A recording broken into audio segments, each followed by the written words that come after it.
설 명절을 앞에 두고 있죠. 혹시 지금 객지에 계시다가 고향에 오셔서 금요 집회에 오신 분 계세요?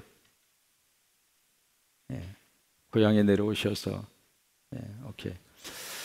여러분 설 명절이 되면 가장 많이 떠오르는 단어가 뭐예요? 아무것도 없어요? 설 명절이 되면 가장 먼저 우리 머릿속에 떠오르는 단어들이 몇 개 있어요. 그 중에 첫째가 가족이에요.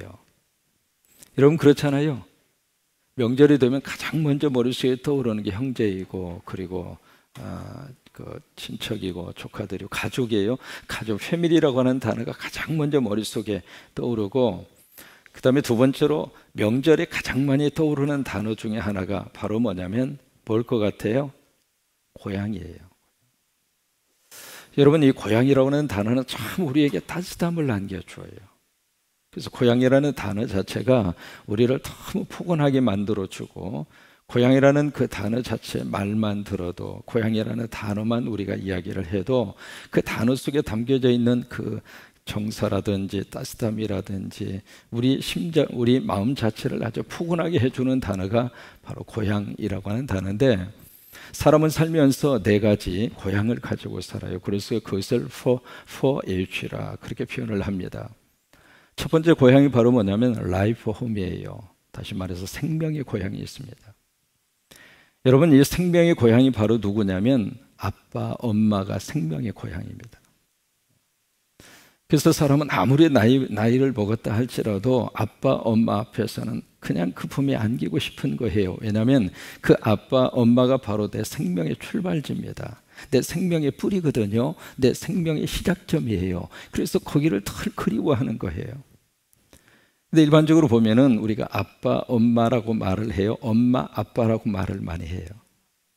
엄마부터 들어가 참 그게 나는 연구하고 싶은 거예요. 왜 아빠, 엄마라고 해주면 어디가 덧나는가? 저희 아이들도 보면은요, 무슨 편지를 보내거나 무슨 저기를 하면 거의 대부분 mom and dad 그렇게 나가요. 엄마 그리고 아빠 이렇게 나가요. 지금까지 제가 편지를 받아보면서 dad and mom, 아빠, 엄마 그렇게 나온 편지를 내가 눈 씻고 쳐다봐도 아직까지 없어.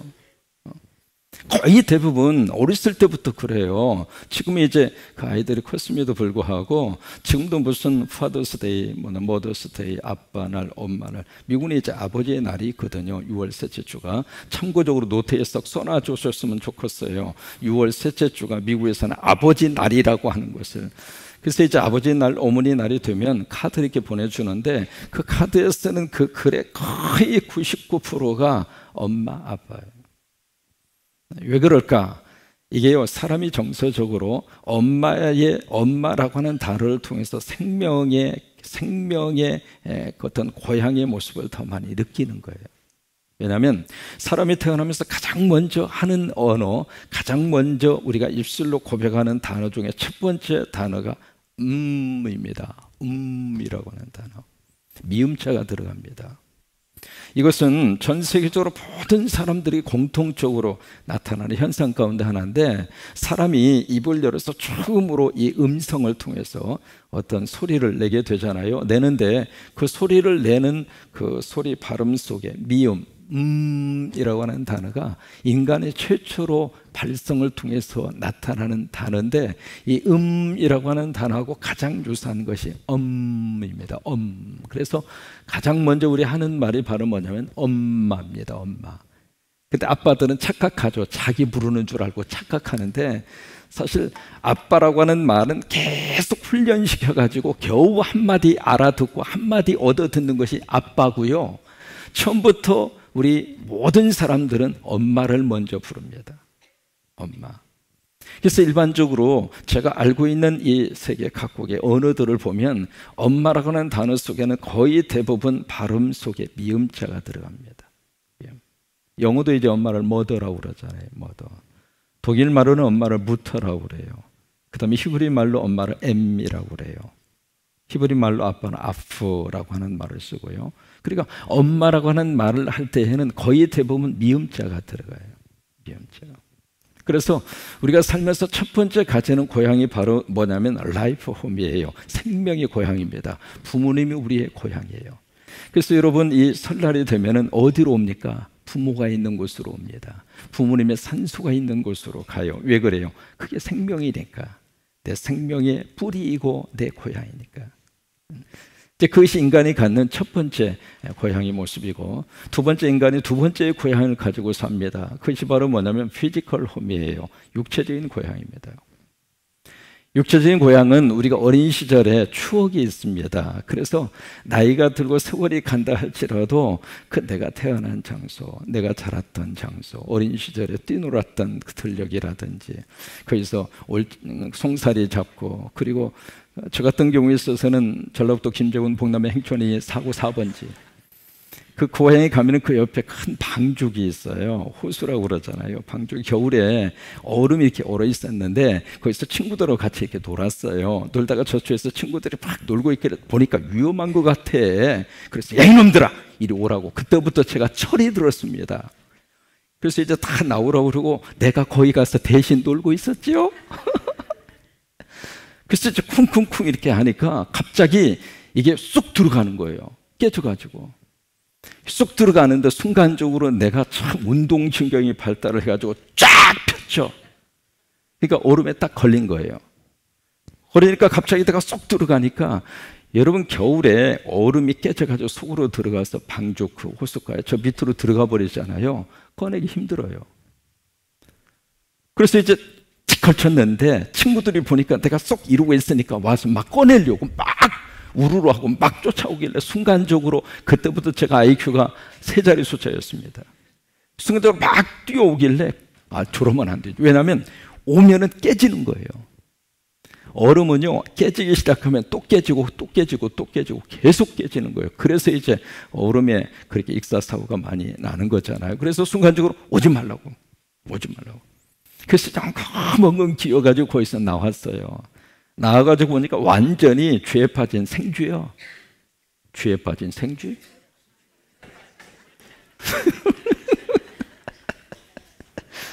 하여튼 그렇게 됐어요. 그런데 얼마나 추운지 말이죠. 추워가지고 떨면서, 어린 시절에는 지금보다 더 추웠어요. 막 추워가지고 완전히 그렇게 됐죠. 안 되겠다 싶어가지고 불을 피워가지고 양발을 말렸어요. 양발을 말리다 양발을 태워 먹었네 또. 그래가지고 집에 가가지고 할아버지한테 담배 따라 얼마나 쥐어 터졌는지. 그러니까 이것이 피지컬 홈. 그러니까 내가 육체적으로 가지고 있는 고향에 대한 그리움이에요. 사람은 참 묘합니다. 나이가 먹고 세월이 지나가면서 늘 아련하게 떠오르는 피지컬 홈에 대한 메모리가 있습니다. 그때가 그리운 거예요. 그래서 이민자로 살면은요 이런 명절이 되고 고향을 그리워할 때가 되면 꼭 부르는 노래가 있어요.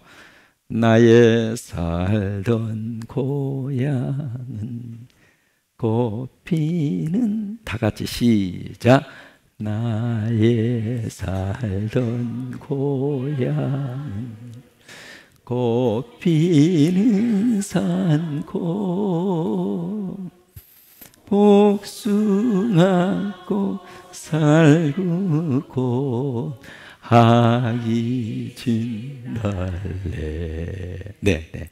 여러분들은 지금 한 사람도 우는 사람이 없지만은 제가 목회하던 이민교회에서 이 노래 딱 부르면은요 나의 살던 고향 그때부터 우느라고 나의 살던 다 나부터 울어. 그만큼 우리가 피지컬 홈에 대한 그리움을 가지고 살아요. 그리고 세 번째 고향이 있습니다. 그 고향이 바로 스피리추얼 홈이에요. 영적인 고향이에요. 그 영적인 고향이 어디냐면 교회입니다. 내가 피지컬 홈, 내가 육신적인 고향은 내가 태어난 장소이고 내 추억이 있는 장소라면, 피지컬 홈은 교회가 바로 하나님이 우리에게 주신 영적인 고향이에요. 누가 2장 42절을 보시면은 예수님이 교회에 대해서 너무 기가 막힌 말씀을 하세요. 뭐라고 말씀을 하시느냐면 교회를 향해서 My Father's House라, 내 아버지의 집이라, 그렇게 말씀을 하세요. 그러니까 예수님은 이 교회를 보시면서 어떻게 말씀을 하시는가? 이 교회가 바로 내 아버지의 집이다. 그런 것처럼 여러분 교회는 우리들의 영적인 고향입니다. 그래서 영적인 고향을 우리가 붙들고 사는 것이 행복해요. 고향이 없는 사람, 저녁에 해가 뉘엿뉘엿 졌을 때 갈 장소가 없는 사람 우리는 뭐라고 말을 하느냐면 홈리스 피플이라고 그래요. 집이 없다 이 말이에요. 우리가 주일날이 됐는데 우리가 가서 마음 편하게 가서 예배드릴 교회가 없어. 그런 사람은 완전히 스피리추얼 홈리스 피플이에요. 영적인 고향이 없는 거예요. 주일날마다 길거리에 서서 고민하는 거예요. 이리 갈까 저리 갈까 차라리 오늘 교회 안 갈까. 자기가 마음 붙이고 정 붙이고 믿음 생활할 만한 교회가 없으면 그래요. 그래서 지금 점점 가면 갈수록 스트리트 선데이 피플들이 굉장히 많습니다. 뭐냐면 주일날이 되면 길거리에 서 있는 선데이 크리스찬들이 많아요. 스트리트, 그냥 길거리에 서 있는 거예요. 자기 교회가 없어요. 자기의 영적인 고향이 없어요. 여러분 성광교회가 여러분의 영적인 고향이라고 믿으시면 아멘. 손 들고 아멘. 정말 여러분 이 교회가 여러분의 영적인 고향이십니까? 영적인 고향이십니까? 여러분들은 내리고 우리 이 동네가 중요해. 이 동네가 여러분 시집은 가지 말고 시집은 와. 따라서요 손 들고 시집은 크게 시집은 오자. 자 뒷동네 남자들 장가는 오자. 그냥 무조건 이리 와. 다른 데로 가지 말고. 그러니까 사람이 살면서 이 스피리추얼 홈을 마음속에 꼭 붙들고 살면 흔들리지 않아요. 내가 가서 섬길 수 있는 교회가 있고, 내가 어린 시절부터 거기서 함께 주일학교, 그리고 중고등부, 대학부, 거기서 같이 예배하면서 하나님 앞에 기도하고 찬송하고 꿈을 갖고, 그래서 우리 특별히 우리 믿음의 사람들에게 있어서는 이 스피리추얼 홈이 너무 중요해요. 너무 중요해요. 목사님이 오늘 이제 서울에 계시는 권사님 전화를 이렇게 받았어요. 박 권사님이라고, 이름은 춘자인데 아무튼 자자 들어간 분들이 인간성이 다 괜찮아요. 다 연자 다 그렇게 비슷하게.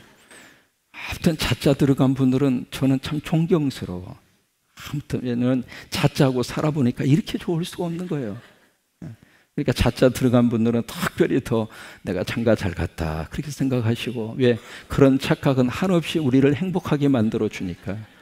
그래서 자자하고 사시는 분들은 한없이 자유로운 분하고 산다고 생각하시고 달 고맙게 생각하시고, 아멘도 안 하지만은 제가 그렇다 이 말이에요. 근데 그분 이름이 춘자고 성이 박씨예요. 근데 박춘자 권사님인데, 제가 이제 신학교를 졸업하고 금요예배 시간이니까 이런 자유스러운 이야기를 할 수 있잖아요. 신학교 졸업하고 처음으로 제가 부교육자 생활을 용산제일교회에서 했어요. 했는데 교회 바로 앞에 4층에 거기서 이제 가족이 살고 있었거든요. 딸 둘에 아들 하나에. 이분들이 뭘로 생계를 이어갔느냐면 그림 그려서 동양화를 그리셔서 그걸 일본어로 수출하고 그것을 판매를 하고 그렇게 해서 이제 생활을 하셨는데, 그 박춘자 권사님이 심각한 병에 걸렸어요. 병이 걸려서 병원에 가서 진단을 하니까 가망이 없다는 거예요. 그래서 남편 김재종 지금은 장로님이 됐습니다만은 그분이 그때 그분이 이제 30대 약간 중반이 됐죠.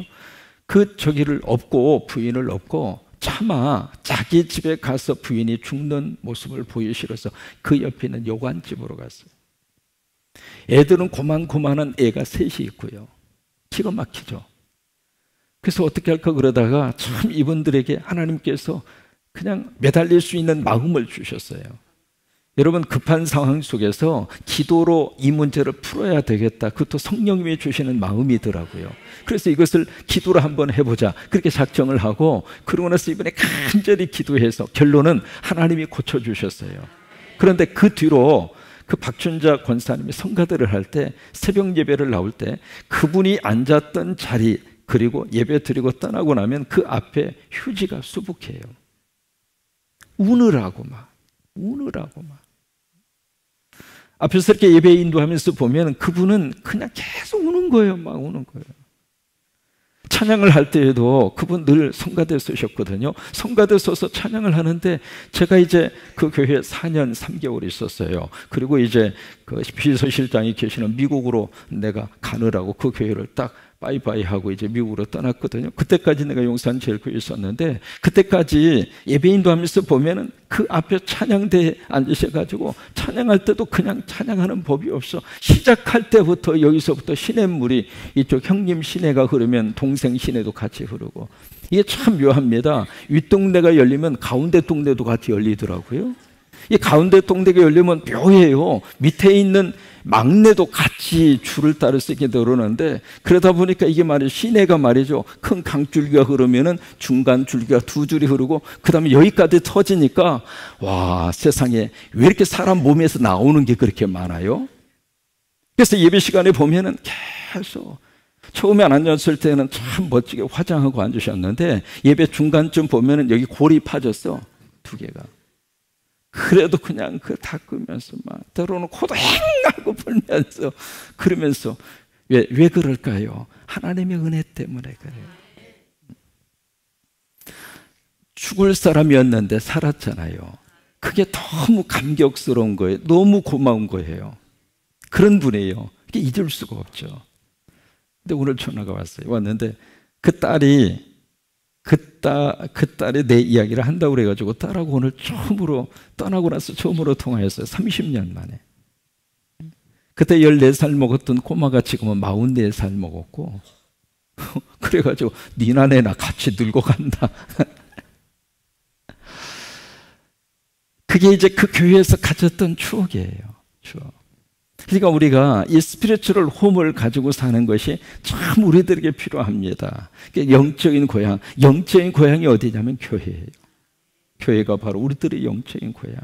여기 와서 하나님 만나고, 여기 와서 성령으로 충만하고, 여기 와서 예배하는 기쁨을 가지고 살고. 1987년 4월 25일 무슨 날일까? 잊어버리셔도 괜찮아요. 그러나 나는 기억해요. 한국 떠나 이민 떠나간 날. 김포공항을 통해서 출발을 하는데 막 입국장으로 들려가는 순간에 이영식 집사님이라고, 영식이에요 이름이, 성은 이시고, 그 집사님 막 헐레벌떡 오더니 요만한 박스 보자기로 산 것을 목사님 해서, 아니 왜 그러냐고 그랬더니 목사님 나 간 줄 알았다고, 나 아직 안 갔다고. 왜 그러냐고, 이거 가지고 가시라고. 뭐 이렇게 줘요. 딱 들으니까 세상에 무겁기가 한량 없어. 순간적으로 생각했습니다. 무슨 놈의 금덩어리 이렇게 많이 주시나. 박스가 이제 한 이만한 박스로 해가지고 이렇게 해서 보자기 이렇게 싸서 주어서 뭔지도 모르고 들어가지고 이제 딱 들어가는데 거기 엑스레이를 통과하잖아요. 그러다 통과하니까 그 옆에 있던 직원이 누구세요? 그래서 나 목사라고. 그래요? 어디 가세요? 나 미국 간다고. 그래요? 지금도 이런 사람 계세요? 그러더라고. 그래서 왜요? 그랬더니 지금도 이런 거 들고 다니는 사람 있습니까? 그래서 난 모르겠다고. 그래서 이게 뭐냐고. 지금 방금 줘서 나도 들고 나오고, 나도 궁금하다고. 그 양반 하는 얘기가 이게 다른 게 아니라 흙이에요 그러는 거예요. 흙. 그래서 이제 그 자리에서 불러봤잖아요. 불러봤더니 이영식 집사님이 참 꼼꼼한 분입니다. 손수 자신이 박스를 짜가지고요, 박스 앞뒤를 용산제일교회 주보로 도배를 한 거예요. 앞뒤로 주보로 다 도배를 하고 거기다가 이제 뭘 했느냐, 교회 앞마당에 있는 흙을 퍼가지고 흙을 그 박스에다 담아준 거예요. 그 박스에다 담고 그 위에다가 쪽지 이렇게 적었습니다. 목사님 미국 가셨어도 우리 교회 잊지 마세요. 교회 앞마당 흙입니다. 그래가지고 흙을 준 거예요. 옛날에는 한국을 떠나서 이민 갈 때 흙을 가지고 갔어요. 근데 1987년도에 흙을 한 박스를 들고 나가니까 그분이 하도 의아스러워가지고 목사님 지금도 이거 들고 나갑니까? 그런 거예요. 어쨌든 그 흙을 가지고 미국까지 갔어요. 가지고 가서 거기다가 화초를 하나 딱 심어놓고 그 화초가 자라는 걸 보면서 참 많은 생각을 했어요. 여러분, 우리가 이 땅에 살면서 하나님이 주시는 스피리추얼 홈이 있어요. 영적인 고향이 있어요. 영적인 고향이 바로 여기예요. 여기. 그 다음에 네 번째로 우리가 네 번째 홈이 있습니다. 네 번째 홈이 바로 뭐냐면 헤븐 홈이에요. 천국 고향이에요. 천국 고향. 첫 번째 고향은 라이프 홈, 생명 고향. 누구라고 그랬어요? 엄마 아빠. 두 번째 피지컬 홈, 육체적인 고향. 어디예요? 내가 태어난 장소, 내 어린 시절의 추억이 있는 장소. 세 번째 무슨 고향? 스피리추얼 홈, 영적인 고향. 영적인 고향은 어디예요? 교회. 그러니까 여러분 고향을 성실하지 마시고 여기서 깊이 뿌리를 내리시고, 여러분 교회 섬기다 보면 이런 일도 있고 저런 일도 있고 다 그런 거지 뭐. 내 마음에 쏙 드는 데가 어디가 있어요? 그런 데 없어요. 내 마음에 들으면 저 사람이 날 싫어하고, 내가 저 사람 좋아하면 나도 저 사람 싫어하고. 여러분 부부지간에도 그냥 지금까지 데이트해서 결혼해서 지금까지 계속 손만 잡으면 펄떡펄떡 25,000볼트가 흘러요? 처음에 깨가 쏟아지기도 하지만 조금 지나면 아무리 털어도 깨는 없고 먼지만 나. 그러면서도 이제 부부로 서로 미운정 고운정 그러면서 관계를 형성하고 일생을 살잖아요. 그런 것처럼 한 교회를 섬기면서 한 교회를 하나님 주의 이름으로 받들어 섬길 때 이런 사람 저런 사람 다 모여 있는 거잖아요.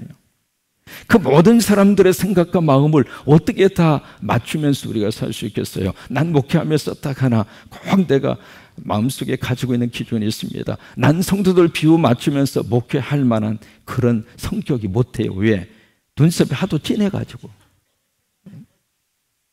그리고 성도들 비유 맞추다 보니까 정말로 힘들어요. 정말로 힘들어. 이 사람 비유 맞추자니 저 사람이 삐치고, 저 사람 비유 맞추니 이 사람이 삐치고, 다 삐치고 가고 남아있는 사람은 비서실장밖에 안 남아있어.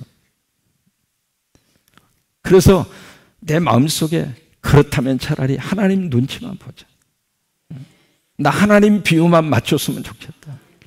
나머지는 특별한 경우가 없으면 담임 목사가 다 기도하고 선포하면 그냥 아멘하고 오세요. 의견이 좀 다르다 할지라도, 생각이 다르다 할지라도 성경에서 벗어나지 않았으면, 성경에서 어긋나지 않고 생각이 좀 다른 내용이라 한다면 그 점에 대해서는 주의 종의 뜻대로 따르자. 아멘. 그래서 우리가 이 스피리추얼 홈에서 서로 사랑하고 서로 이해하고 그런 역사가 나타날 수 있게 되기를 주의 이름으로 축원합니다. 여러분 고향 상실하지 마시고 바로 여기가 내가 죽을 때까지, 천국 갈 때까지 내가 섬길 스피리추얼 홈. 그래서 여러분 여기 오실 때마다 고향의 그런 맛과 고향의 그런 향수와 고향의 그런 역사가 여러분 속에 충만하시게 되기를 바랍니다. 그리고 네 번째로 주신 고향이 헤븐홈이에요. 천국 고향이에요. 어느 신학대학 교수님이 꿈을 꿨어요. 꿈을 꿨는데 꿈에 이제 천국을 갔는데 거기에 쭉 천국 들어간 입구에 사람들이 쭉 서가지고 뭘 하나 싶었더니 저쪽에 심판관 한 사람이 한 사람씩 뭔가 묻고 대답하면 들여보내고, 묻고 대답하면 들여보내고 그래요. 이게 누군가 싶어서 자세히 보니까 베드로야. 이게 베드로, 그분이 심판관으로 딱 서 있는 거예요. 그래서 이제 딱 줄을 서 있었죠. 꿈에. 사람이 이제 쭉 앞 사람에게 물어보는 거예요. 요한복음 3장 16장 하니까 하나님의 세상을 처음 살아서 합격, 통과해서 들어가고. 이제 바로 앞에 있는 사람에게는 주기도문을 외워보라고. 여러분 주기도문도 외우고 그래야 돼야 시험 볼 줄 모르니까 하늘에 계시니까 통과해서 갔어. 근데 이제 이 신학대학 교수님이 딱 섰네. 딱 서서 당신은 예수를 믿습니까? 그렇게 묻는 거예요. 심판관 베드로가. 그래서 나 신학대학 교수라고. 나 지금 서울에 있는 유명한 신학교 그것도 신약학 교수라고. 그러니까 내가 당신 보고 그 물었느냐고, 예수를 믿느냐고 물었지. 제가 이래봬도 교수 경력이 몇 년입니까? 몇 년입니다. 그러니까 베드로가 통밥을 딱 보더니 이렇게 쬐게 이상하네. 그래가지고 당신 아는 찬송이 있느냐고 이렇게 질문이 달라지는 거예요. 그래서 아는 찬송? 갑자기 아는 찬송, 생각나는 게 있어야지. 그때 갑자기 베드로가 370장을 불러보라고. 370장? 370? 이게 무슨 장인가? 머릿속에 떠오르지라는 거예요. 여러분 370장이 무슨 찬송이에요? 주 안에 있는 나에게 단 근심이 있으랴 십자가 밑에 나가 내 짐을 풀었네. 주님을 찬송하면서 할렐루야 할렐루야 내면 길 멀고 험해도 나 주님만 따라가리. 이렇게 스크린 띄워졌으면 얼마나 좋겠어. 천국에는 이런 시스템이 없는 거예요. 그러니까 370장을 불러보라고 그러니까 아무래도 생각이 나야지. 그래서 그 앞에서 천국 바로 앞인데 그 앞에서 그 찬송이 생각이 안 나가지고 막 낑낑대다가 잠이 깬 거예요. 그때부터 이 교수님이 찬송가를 그때부터 외운 거예요. 여러분, 교회가 지금 너무 과잉 친절을 베풀어 줘가지고 다 이걸 띄워주다 보니까 외울 생각을 안 하는 거예요. 유행가는 참 가사를 많이 외워가지고 네가 나를 모르는데 내가 너를 알겠느냐, 그러면서 유행가 가사는 기가 막히게 머리에 암기하고 사는데 찬송가 딱 불러보라고 그러면 찬송가 앞부분은 생각나는데 중간부터는 깜깜해. 왜? 이것 때문에. 그래서 여러분, 성경 말씀 잘 안 띄워주는 이유가 있습니다. 띄워주면 편하죠. 근데 안 띄워줘. 왜? 좀 성경 좀 손때가 부더라고. 성경 좀 펼쳐서 읽으라고. 여기서도 덮고 살고 집에서도 덮고 살고 언제 이걸 펼치고 살겠어? 그러니까 하는 말이, 목사님 나는요 덮어놓고 믿을래요. 말은 잘해. 아니 왜 덮어놓고 믿어? 펼쳐서 읽으면서 믿어야지. 여러분, 우리가 네 가지 고향을 가지고 살아요. 정리합니다. 우리가 설명절에 고향에 대한 그리움을 우리가 가지고 사는데, 첫째로 나의 라이프 홈, 생명의 고향, 부모님이 계시고, 피지컬 홈, 내가 어린 시절의 추억이 있고 내가 자란 장소이고, 세 번째 스피리추얼 홈, 영적인 고향, 교회가 있고, 네 번째 헤븐 홈, 천국의 고향. 천국의 고향. 서로 한번 축복하시기 바랍니다. 천국의 고향에서 우리 다 만나실 겁니다.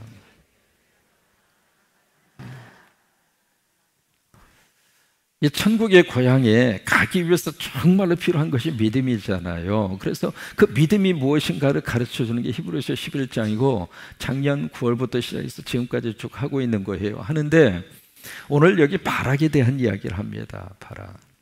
이 바락이라는 사람은 사사기 4장에 등장하는 사람인데 참 별로 중요한 인물도 아니거든요. 누구냐면 드보라라고 하는 여자 선지자, 여자 사사. 그 사사 시대에 드보라가 이 바락에게 뭔가를 명령을 해요. 그래서 이제 그 전쟁터에 나가서 승리를 한 장수 중에 한 사람이거든요.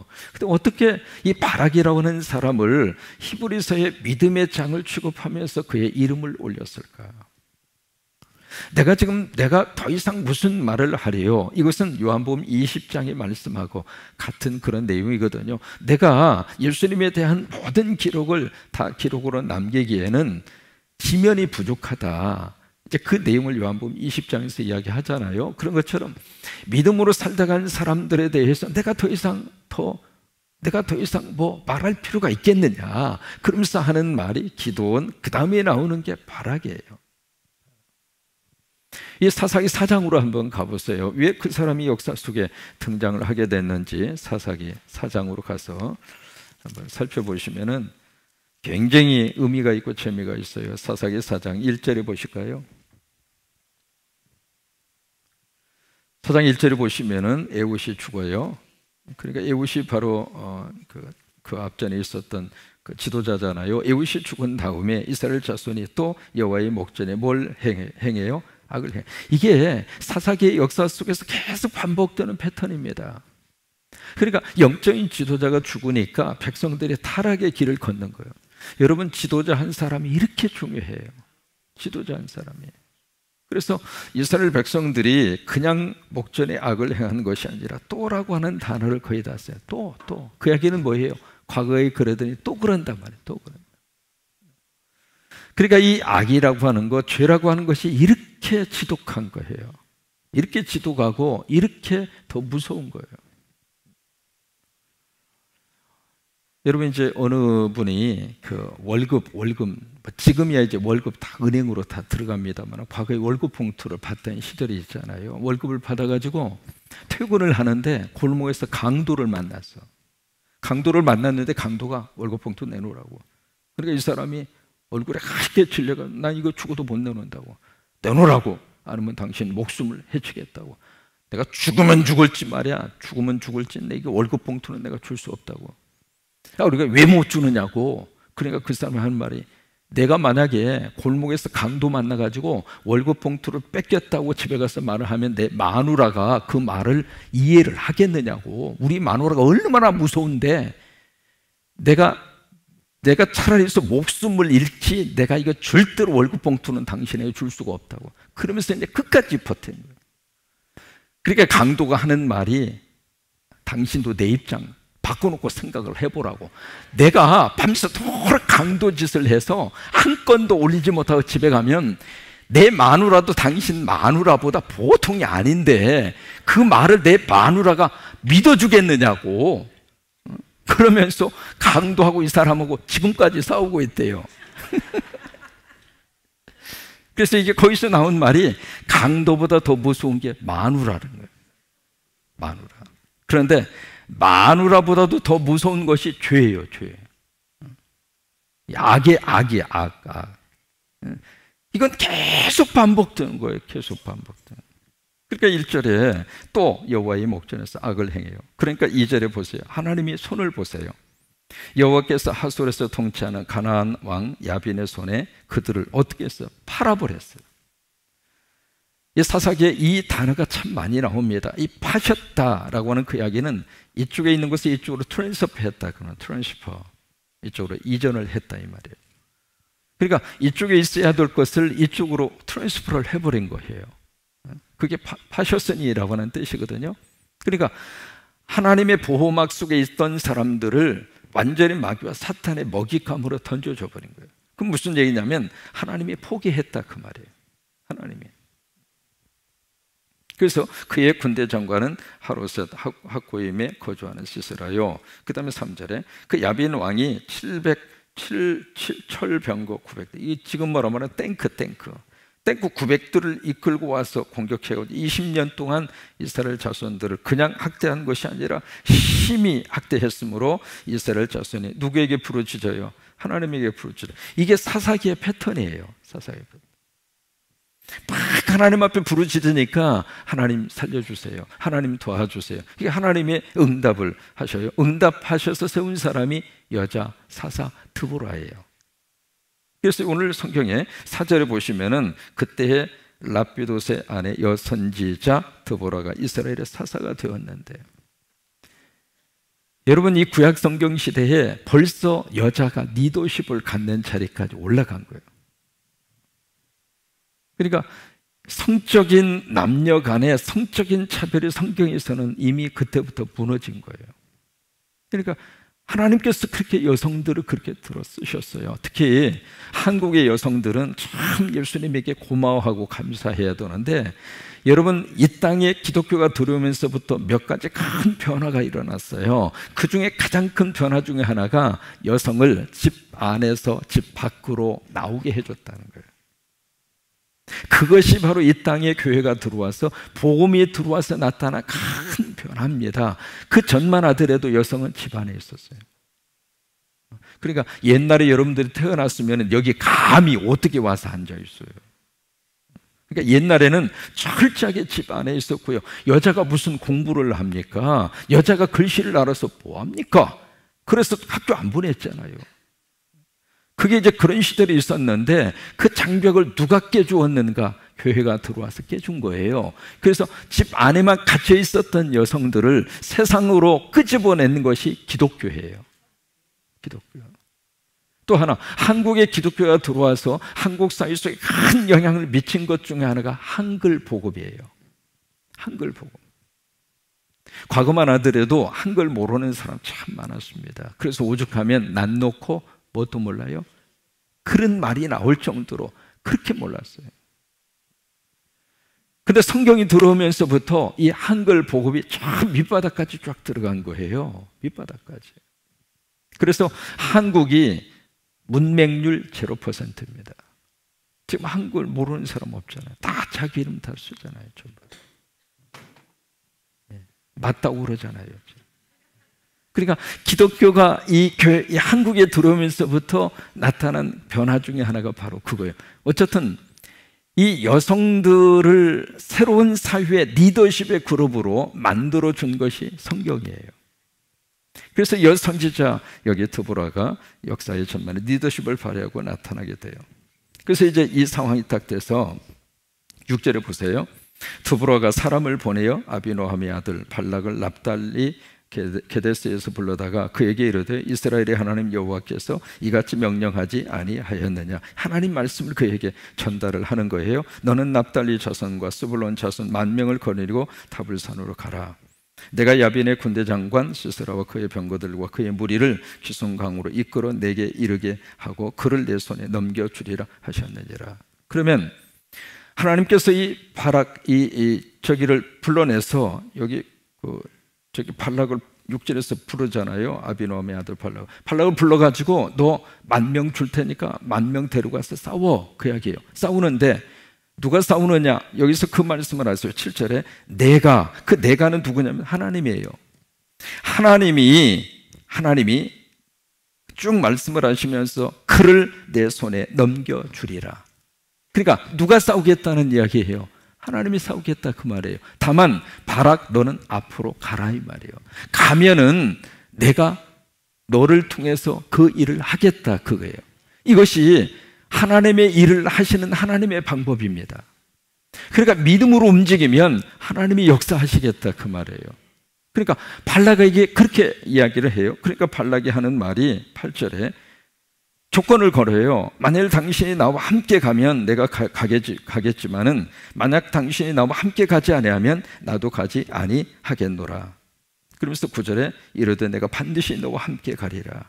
그러나 내가 이번에 가는 길에서는 영광을 얻지 못하리니 이는 여호와께서 시스라를 여인의 손에 파실 것이미로다 하고 드보라가 일어나 바락과 함께 게데스로 가니라. 10절 바락이 스불론과 납달리를 게데스로 부르니 10,000명이 그를 따라 올라가고 드보라도 그와 어떻게 올라가요? 함께 해요. 함께. 그러면서 14절에 보세요. 드보라가 바락에게 이르되 일어나라. 이는 여호와께서 시스라를 내 손에 넘겨주신 날이라. 여호와께서 너의 앞서 나가지 아니하시느냐 하는지라. 이에 바락이 10,000명을 거느리고 다불산에서 내려갔다. 그래서 이 바락을 통해서 이 전쟁을 하는데 이 전쟁의 가장 중요한 중심 역할은 누가 하느냐면 하나님이 하신다. 근데 하나님이 하시는데 그 일에 바락이 앞장서도록. 여러분 우리가 주님의 일을 감당할 때에도 내가 한다고 생각하면 참 힘들어요. 부딪히는 것도 많고 의견 충돌도 많고 참 그래요. 또 하나 내 의견이 꺾여지는 순간에 내 의견이 꺾어졌다고 하는 것 때문에 속상하기도 하고. 그런데 우리가 좀 마음을 좀 바꿔서 좀 생각을 하셨으면 좋겠어요. 내가 하는 것이 아니라 하나님이 하신다. 하나님이 하신다고 생각하면 그 결과는 그냥 감사한 거예요. 내 뜻대로 안 되어도 감사하고 내가 생각한 이상의 결과가 나와도 감사하고 그 순간에도 우리가 교만할 필요가 없잖아요. 왜? 내가 한 것이 아니라 하나님이 하셨으니까. 그러니까 하나님이 하신 일에 대해서 우리가 감사하게 생각하고 그 일에 우리가 헌신하고 충성을 하면 되거든요. 그래서 마지막 결론이 23절입니다. 23절에 보시면 이와 같이 이날에 하나님이 가나안 왕 야빈을 이스라엘 자손 앞에서 어떻게 하게 했어요? 굴복하게 했어요. 그러니까 4장 2절에 이스라엘 백성들이 악을 행하니까 이스라엘을 가나안 왕 야빈에게 넘겨주신 분도 하나님이고 이제는 이 드보라와 바락이 하나가 돼서 하나님 말씀에 순종해서 나가니까 그 전쟁을 이기도록 하시는 분도 하나님이셨어요. 그러니까 여기에 등장하는 드보라나 바락이나 이 사람들이 열심히 해서 이 결과를 만들어낸 것이 아니라 누가 하신 거예요? 하나님. 여러분 성경은 그 고백을 하고 그 고백을 받아내고 싶은 거예요.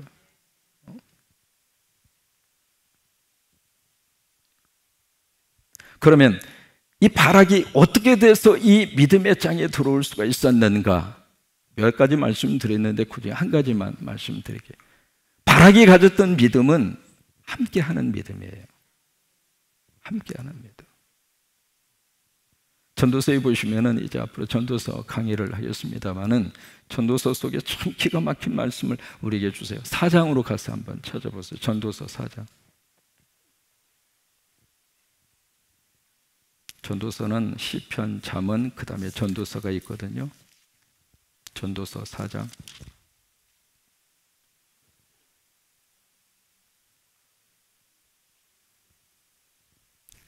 전도서 4장 11절 12절입니다.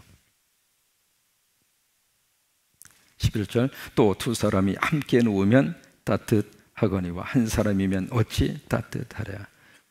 이게 영어에 그런 말이 있습니다. 알래스카 트리독 나잇이라고 하는 말이 있습니다. 알래스카 아시죠? 알래스카 트리독, 개 세 마리 밤, 번역하면 그렇게 돼요. 이게 알래스카 트리독 나잇이라고 하는 말이 있어요. 무슨 말이냐면 알래스카 아주 그냥 추위, 뭐 영하 30도, 뭐 40도, 그렇게 강추위가 막 이렇게 이렇게 치는 그 밤에 개 세 마리만 부둥켜 안고 있으면 견딜 수 있다, 그 말이에요.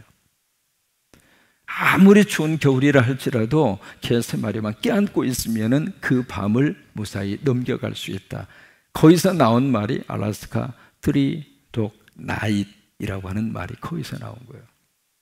인도의 선다싱이라고 하는 사람이 히말라야 산을 넘어가요. 추운 겨울날 넘어가는데 친구가 이렇게 같이 이렇게 넘어가는데, 이게 보니까 어느 한 사람이 가다가 이렇게 보니까 그냥 추워서 가지고 막 동상이 걸려가지고 막 거의 죽기 직전이야. 그래서 같이 가던 친구에게, 야, 이거 내버려 두면 죽겠다, 우리 어떻게 같이 부축해서 가자. 친구가, 야, 우리도 지금 이 산을 넘어가기가 힘든데 이 사람까지 들쳐오고 가면 얼마나 힘드냐. 아니, 난 싫다고. 그래서 친구는 그냥 혼자 갔어요. 혼자 갔는데 이 선다싱은 차마 그만 두고 갈 수가 없는 거예요. 그래서 들쳐업은 거예요. 혼자 눈길에 넘어가는 것도 힘들지만은 그 사람을 들쳐업고 낑낑대면서 그냥 막 얼마나 무겁겠어요. 얼마나 힘들겠어요. 그러니까 이제 들쳐이렇게 가니까 그 온기에 뒤에 있는 사람이, 동상이 얼었던 사람이 의식을 회복한 거예요. 뜨뜻한 그 열기. 그래가지고 둘이 오손도손 이야기하면서 그러면서 이제 히말라야 산에 넘어가는데, 한참 가다 보니까 누가 하나 죽어 있어. 누구냐면 혼자 앞서 가겠다는 사람이 가다가 오그러 죽어 있는 거예요. 이게 혼자 가면 빨리 갈 것처럼 생각을 하는데 참 묘하게도 같이 가야 멀리 간다는 거예요. 그러면서 그 다음 말씀이 12절에 보세요. 한 사람이면 패하겠거니와 두 사람이면 맞설 수 있나니. 몇 줄? 이걸 잘 읽으셔요. 어떤 사람은 꼭 이것을 삼겹살이라고 읽으시대. 몇 겹줄이에요? 세 겹줄은 쉽게 끊어지지 아니하는지라. 그래요. 결론입니다. 여러분, 지금 우리가 넷 시대를 살고 있습니다. 우리 젊은이들은 잘 아시잖아요. 넷 시대. 모든 것들이 지금 네트워크 시스템 속에서 우리가 다 살고 있습니다. 그런데 이 넷이라고 하는 세계는 가상의 세계입니다. 가상의 세계이기 때문에 참 묘합니다. 가상의 세계에는 진실도 그리고 비진실도 뒤섞여 있는 것이 가상의 세계예요. 그래서 이 가상의 세계 속에 잘못 우리가 들어가면 상처받을 확률이 참 많습니다. 여러분, SNS라든지 페이스북이라든지 카톡이라든지 거기서 나에게 오는 정보들이 과연 몇 프로나 정확한 정보일까? 그러니까 이 가상의 세계라고 하는 것은 우리를 너무 힘들게 해요. 가상의 세계가. 근데 정말로 우리가 붙들어야 할 렛이 있습니다. 그 렛이 바로 뭐냐면 Holy Spirit 렛입니다. 성령의 줄이에요. 그러니까 다른 줄은 다 끊어져요. 돈줄도 끊어지고 건강줄도 끊어지고 권력의 줄도 다 끊어지고, 오직 하나 마지막까지 끊어지지 않는 줄이 있다면 그 줄은 성령의 줄이에요. 성령의 줄은 어떤 일이 있어도 끊어지지 않아요. 오늘 이 밤에 그 줄을 꼭 붙잡으시고, 그 줄을 꼭 붙잡으시고 명절에 행복하게 잘 보내셨으면 좋겠어요. 그래서 정말로 하나님이 우리 젊은이들을 특별히 삼겹살이 아니라 세 겹줄은 끊어지지 아니하는지라 성령의 줄로 우리 친구들을 꼭 붙잡아 주셔서 우리 젊은 청년들이 앞으로 큰 꿈을 꾸고 잘 됐으면 좋겠고, 금년에 우리 두 분 팀장님들이 너무 잘해줘요. 안경도 똑같이 같이 쓰시고, 두 분 팀장님이 참 앞으로 잘 우리 친구들하고 하나가 돼서, 또 지도하시는 우리 두 분 목사님 전국에서 뽑아가지고 우리 두 분 목사님을 하나님 우리 교회에 보내주셔서 제1, 2청년 위해서 열심히 기도하시고 사역을 하시고 국장님도 열심히 하시고, 그래서 정말 우리 청년들이 가상의 넷이 아니라 성령의 줄을 붙잡고 크게 하나님 쓰임받는 축복이 함께 할 수 있게 되기를 바라고, 또 여러분 수에도 그런 역사가 같이 할 수 있게 되기를 주의 이름으로 축원합니다. 우리